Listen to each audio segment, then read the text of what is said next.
The European Union's top migration official voiced concerns over Hungary's work visa scheme, which extends to citizens from Russia and Belarus.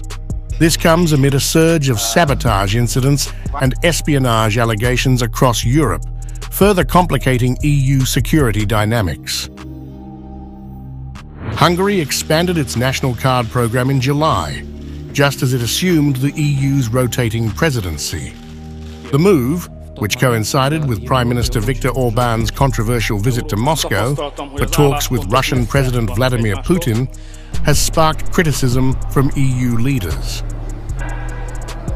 The scheme allows citizens from Russia and Belarus, as well as from Bosnia, Moldova, Montenegro, North Macedonia, Serbia and Ukraine, easier access to Europe's Schengen Zone for work purposes.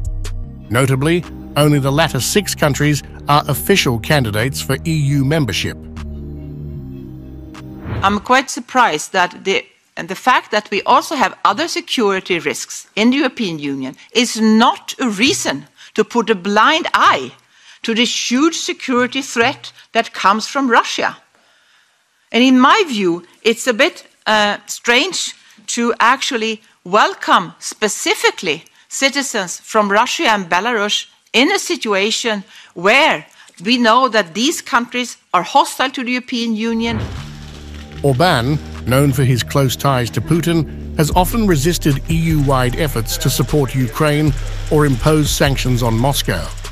His government has blocked, delayed, or diluted various EU measures, drawing the ire of fellow EU leaders. Belarus, a key Russian ally, has played a pivotal role as a logistical base for Moscow's military operations in Ukraine. Johansson highlighted a series of incidents across Europe linked to Russia since the February 2022 attack on Ukraine. This is a time for more vigilance, not less.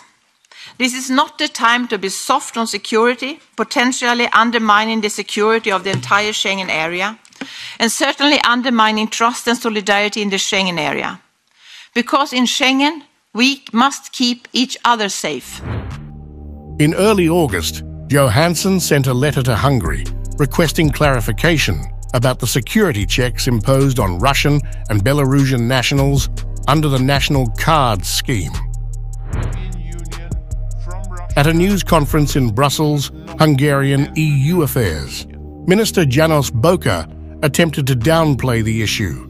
Boka pointed out that countries such as Germany, Latvia, Poland and Spain have issued more visas to Russian nationals than Hungary has. This system is in place since July. In the past 2 months, 10 permits were issued for Russian citizens and 4 permits were issued for Belarusian citizens. This is not an increasing trend, and these numbers are statistically irrelevant.